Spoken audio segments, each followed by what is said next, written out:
नमस्कार दोस्तों, हर हर महादेव। दोस्तों, मृत्यु जिंदगी का वह अहम सच है जिसे कोई नहीं टाल सकता और ना ही इससे कोई मुंह मोड़ सकता है। इस संसार में जिसने भी जन्म लिया है उसकी मृत्यु भी निश्चित है। जैसा कि हम जानते हैं कि मौत के बाद धर्म के अनुसार इंसान का क्रियाकर्म कर दिया जाता है, लेकिन बात अगर साधु संतों और बच्चों की हो तो उनके मृत शरीर का दह संस्कार न करके उनको दफना दिया जाता है। क्या आपने कभी इस बात पर विचार किया है कि आखिर ऐसा क्यों किया जाता है? और आप क्या ये जानते हैं कि हिंदू धर्म में शव को आखिर जलाया ही क्यों जाता है? आइए जानते हैं।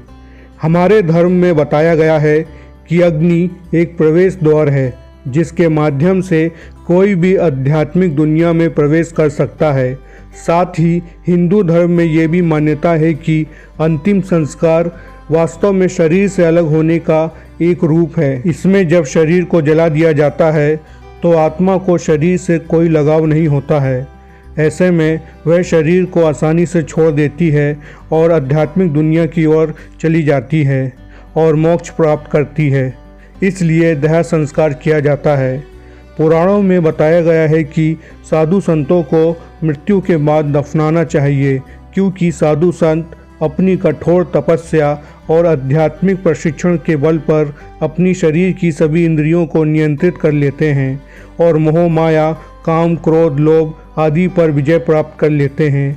इस स्थिति में उनके शरीर में उपस्थित आत्मा को उनके शरीर से कोई लगाव नहीं रह जाता है और जब ऐसे मनुष्यों की मृत्यु होती है तो वह बिना किसी बाधा के मोक्ष को प्राप्त कर लेते हैं।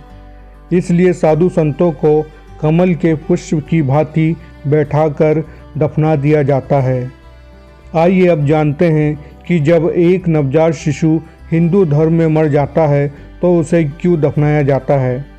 ऐसा इसलिए है क्योंकि नवजात शिशु की आत्मा को अपने शरीर से कम लगाव होता है। वे लंबे समय तक अपने शरीर के साथ नहीं रहते हैं।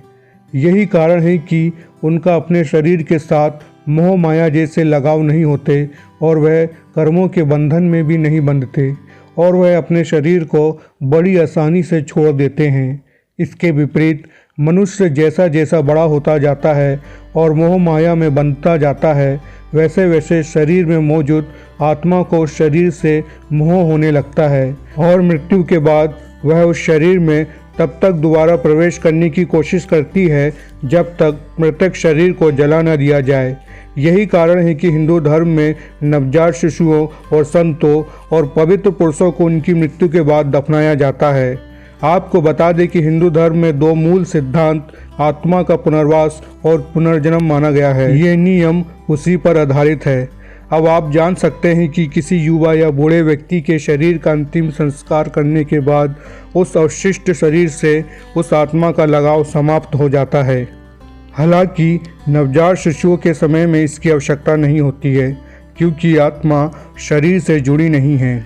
किसी भी शिशु की मृत्यु के बाद उसकी आत्मा की शांति के लिए उसके माता पिता को नियमित रूप से दूध का दान करना चाहिए या फिर जितने भी माह शिशु की उम्र रही हो उतने बच्चों को दूध पिलाना चाहिए, क्योंकि बच्चों की मृत्यु के बाद उनका श्राद्ध नहीं किया जाता। किसी भी मृतक का विधि विधान पूर्वक श्राद्ध तभी किया जाता है जब उसका मुंडन हो गया हो या उपनयन संस्कार हो गया हो। दोस्तों, आशा करता हूँ कि आपके सभी सवालों के उत्तर आपको मिल गए होंगे। अगर आपको ये वीडियो अच्छा लगा हो तो वीडियो को लाइक करें, चैनल को ज़रूर सब्सक्राइब करें। फिर मिलते हैं अगले वीडियो में। हर हर महादेव, जय श्री राम।